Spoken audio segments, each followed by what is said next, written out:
نحمدہ و نصلی علی حبیبہ الکریم شنشین کا تشریف فرما محترم المقام عالی جناب ڈاکٹر فہیم خان صاحب صدر مجلس بچاؤ تحریک، مقرر اکرام، محفل میں موجود بزرگ حضرات، نوجوان ساتھیوں، پس پردہ سننے والی معزز دختران ملت، جیسا کہ آپ تمام حضرات جانتے ہیں آج کا جلسہ جلسے ملی بیداری ہے، اور اس جلسے کے بانی حضرت غازی ملت مرحوم امان اللہ خان صاحب نے اس جلسوں کو اس لیے عمل میں لایا تھا کہ بدلتے ہوئے حالات اور ملت مظلومہ کے سامنے آزمائش کا دور اور مستقبل کے نئے عمل کو ترتیب دیں تاکہ آنے والے حالات کا ہم ڈٹ کر مقابلہ کر سکیں۔ جیسا کہ آپ دیکھتے ہیں کہ آج ساری دنیا ایک انقلابی دور سے گزر رہی ہے، آج ساری دنیا میں انقلابات کی تاریخ لکھی جا رہی ہے، اور دنیا کے مورخوں نے جب انقلاب کی تاریخ لکھی تو دنیائی اعتبار سے جب انسان نے کوئی انقلاب لایا تو دنیا کا ہر انقلاب انسانیت کے سر کو، انسان کے سر کو فٹ بال بناتا ہوا، خون بہاتا ہوا آیا، ریل کی پٹریاں اکھڑتا ہوا انقلاب آیا، سہاگنوں کو ابھاگن بناتا ہوا انقلاب آیا، یتیم بچوں کو یتیم بناتا ہوا انقلاب آیا، بستیوں کو ویران کرتا ہوا انقلاب آیا، چاہے وہ چائنا کا انقلاب ہو یا روس کا انقلاب ہو، دنیا کے ہر انقلاب نے انسانی زندگی کو عرص حیات تک کر دیا۔ لیکن آج سے 1450 سال پہلے ایک انقلاب آیا، بی بی آمنہ کے گود میں ایک انقلاب آیا، حضرت عبداللہ کے گھر سے ایک انقلاب اٹھا، دائیں حلیمہ کی گود میں پرورش پاتا ہوا ایک انقلاب اٹھا، ایک وہ انقلاب جو صبح قیامت تک بے سہاروں کا سہارا بنا، یتیموں کا سہارا بنا، حقدار کا حق دیتا ہوا انقلاب آیا، انسانیت کو پروان چڑھاتا ہوا انقلاب آیا، انصاف کے چہرے کو تابندہ بناتا ہوا انقلاب آیا، اور اس انقلاب کی پیروی کرنے والے ان انقلابیوں سے مخاطب ہوں کہ آج ملت مظلومہ کی داستان فرد ملت کی عدالت میں رکھنے کے لیے مجلس بچاؤ تحریک نے جلسے ملی بیداری کو منعقد کیا۔ جیسا کہ آپ جانتے ہیں کہ آج بہار عرب آیا، اور بہار عرب کی تحقیق کی جائے تو ایک مظلوم مسلمان تونسیا کی سرزمین پر اس کی عرص حیات کو تنگ کیا گیا تو اس نے میوہ فروش مسلمان تونسیا کی سرزمین پر خودکشی کیا اور ساری قوم کے ضمیر کو جگایا۔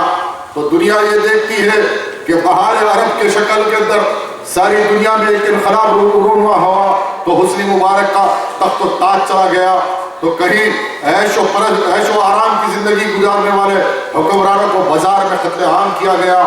اور آج دنیا کے ہر ٹیبل پہ آپ اگر غور و فکر کی نظر سے دیکھیں تو دنیا کا ہر ذرائع ابلاغ آپ کو پیغام دے رہا ہے کہ دنیا اگر کسی لفظ سے سب سے زیادہ مباحثہ کر رہی ہے تو وہ لفظ جہاد ہے۔ میں بارکس کے اس مقامی علماء کی نظر یہ تقریر ہے، وہ دانشمندوں کی یہ نظر تقریر ہے کہ آج آپ کو جائزہ لینا ہوگا کہ یہ فلسفہ جہاد کیا ہے، اور جہاد پہ آج دنیا سب سے زیادہ مباحثہ کر رہی ہے۔ چاہے وہ اقوام متحدہ کا ٹیبل ہو، اگر کوئی بات ہے تو جہاد ہے، امریکہ کے وائٹ ہاؤس میں کوئی بات ہے تو جہاد ہے، اگر لندن کے حکمرانوں کے ٹیبل پہ کوئی بات ہے تو جہاد ہے، یہودیوں کے ٹیبل پہ کوئی بات ہے تو جہاد ہے، آج نصرانیوں کے ٹیبل پہ کوئی بات ہے تو جہاد ہے۔ آج ساری دنیا اگر فکر مند ہے تو لفظ جہاد سے ہے۔ ارے یہ وہ جہاد تھا کہ دنیا میں اللہ رب العالمین نے جب جہاد کا پیغام دیا تو اعلان فرمایا